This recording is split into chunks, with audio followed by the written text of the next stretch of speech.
তো চলো বন্ধুরা, আজকে একটা 50 সাইজের আনারকলি আপার পার্ট কাটিং করবো। তার জন্য পুট নিয়ে নিচ্ছি 6.5 ইঞ্চি, আর ডাউন গেছি আমি যে সামনের গলা 8.5 ইঞ্চি, এবং তারপরে মার্কা করে দিয়ে আমি দেখো পান গলার একটা শেপ তুলে নিচ্ছি।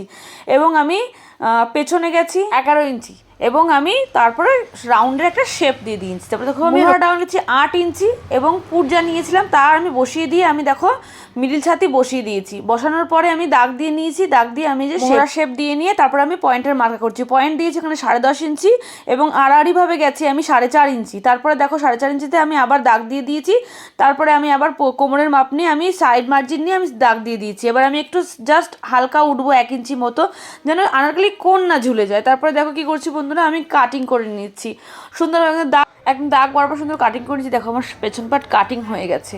এবার আমি সামনের পার্ট বসিয়ে দিয়ে দেখো ঘরঘড়ির মার্কা দিয়ে আমি সামনের পার্টের যতগুলো আমার প্রয়োজন সেগুলো ট্রেস করে নিয়ে দেখো আমি কাটিং করে নিচ্ছি। এবার আমি নেক কাটিং করে নেবো, শুধু সামনের নেকটা কাটবো না, যে ব্যাক নেকটা কাটিং করে নিচ্ছি।